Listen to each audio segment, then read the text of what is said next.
Good morning Himachal. आइए नजर डालते हैं अभी तक की प्रमुख घटनाओं पर। तूफान ने जमकर मचाया तांडव। नगरोटा, सूरियां और जवाली में जगह जगह टूटे बिजली के खंभे, कई घरों की छतें उड़ी।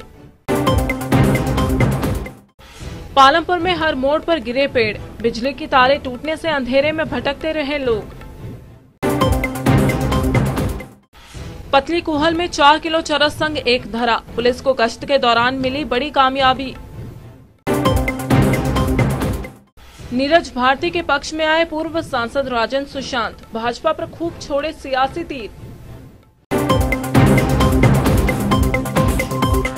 साहब, आवारा पशुओं ने कर दिया परेशान, खेती बाड़ी हुई मुश्किल, अब तो गौसदन बनवा दो। और अब समाचार विस्तार से।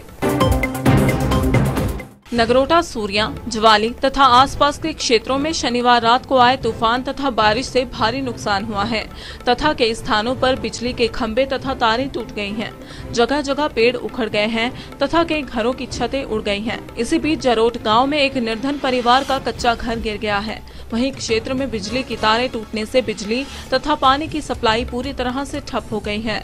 नगरोटा, सूरिया के समीप पंचायत कथोली, सुगनाड़ा तथा बिलासपुर आदि स्थानों पर जगह जगह बिजली के खंभे तथा तारें टूट गई हैं। भारी बारिश के कारण कई जगह पे नुकसान हुआ है। हमारी कथोली पंचायत में कई जगह बिजली की तारें भी टूटी हैं और बाकी दरख्त वगैरह भी टूटे हुए हैं और सड़कें रुक गई हैं और कई जगह मैं निरीक्षण कर चुकी हूँ कि भारी नुकसान।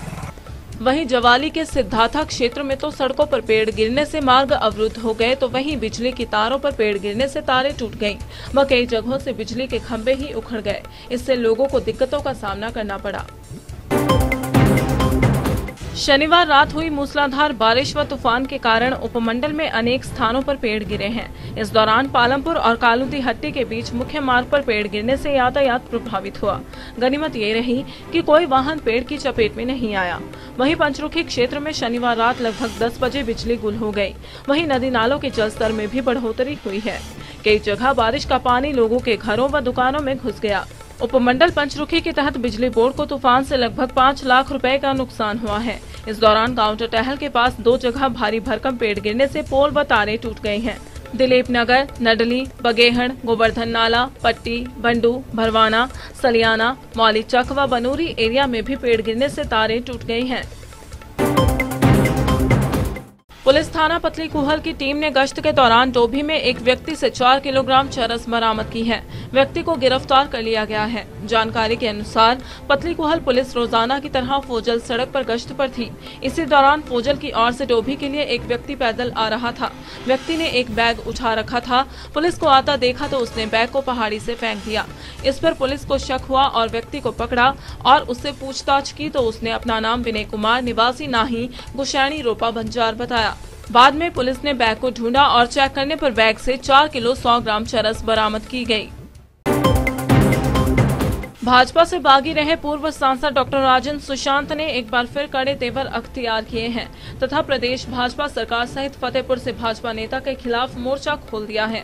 उन्होंने पूर्व सीपीएस नीरज भारती का पक्ष लिया है। डॉक्टर राजन सुशांत ने कहा कि भारत चीन सीमा पर देश के 20 जवान शहीद हो गए तथा हम उनके बलिदान को कभी भुला नहीं सकते, लेकिन फतेहपुर का एक भाजपा नेता जवानों को शहीद कहने की बजाय मर गए कहकर शहीदों का अपमान कर रहा है। वहीं भाजपा ने उनके खिलाफ कोई एक्शन नहीं लिया, जबकि पूर्व सीपीएस नीरज भारती ने 20 जवानों की शहादत को लेकर सवाल पूछा तो भाजपा ने उन पर देशद्रोह का मुकदमा दर्ज करवा दिया। वहीं भाजपा नेता कृपाल परमार ने कहा है कि उन्होंने भारतीय सेना को हमेशा ही सम्मान दिया है।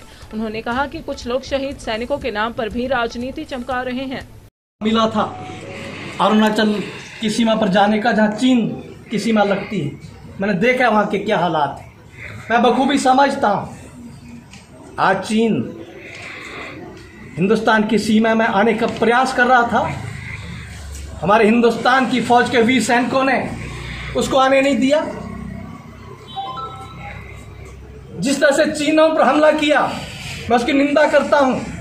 और जो हमारे वीर सैनिक शहीद हुए हैं, मैं उनको श्रद्धांजलि भी देता हूं। और मैं आज कहता हूं वो अमर हो गए हैं शहीदों के। लेकिन यही नेता उनको कहता कि वो मर गए, वो मर गए। अरे सेना का आदमी देश की रक्षा के लिए छाती पर जिस तरह से जख्म खा करके शहीद हुआ है, वो मरा है कि अमर हुआ है? मैं पूछना चाहता हूं, ये नीरज भारती पर आपने देशद्रोह का मामला चलाया है मुख्यमंत्री जी। नीरज भारती के तरह तरह के बयान जो आते हैं, मैं उनसे सहमत नहीं हो सकता हूं, लेकिन नीरज भारती को देशद्रोह के मामले में जो फंसाया गया, मैं उसका विरोध करता हूं। आपसे कोई भी सवाल पूछेगा तो आप उसको देशद्रोह में अंदर डाल देंगे। आज मैं सवाल पूछा तो कल को मेरे ऊपर भी देशद्रोह की धारा लगाएंगे। लेकिन जिस साहब के प्रतिनिधि में राजा तुला में अन्य जगह पर कहा कि ये जो सैनिक है वो मरे, नीरज भारती को जिन धाराओं के अंदर देशद्रोह का मामला दर्ज करके जेल में डाला गया है, मैं चाहता हूं कृपाल परमार को भी उन्हीं धाराओं के अंदर जेल में डाला जाए, एफआईआर दर्ज की जाए। कि आपके लिए अलग नियम है, आपके लिए अलग कानून है, दूसरों के लिए अलग कानून है। यहां की जनता परेशान हो गई है। मैं आज अपनी जनता को भरोसा दिलाना चाहता हूं, फतेहपुर का सारा चुनाव क्षेत्र एक है। उपमंडल पालमपुर के अंतर्गत गोपालपुर, चचिया और कलूंड आदि पंचायतों के किसान अब खेतीबाड़ी से मुंह मोड़ने लगे हैं। इन पंचायतों में आवारा पशुओं की संख्या काफी बढ़ चुकी है।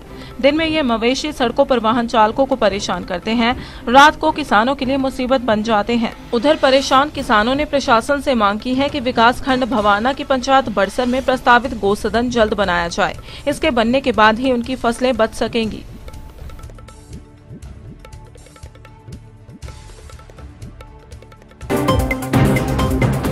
तो यह था अभी तक का घटनाक्रम। बने रहिए दिव्य हिमाचल टीवी के साथ।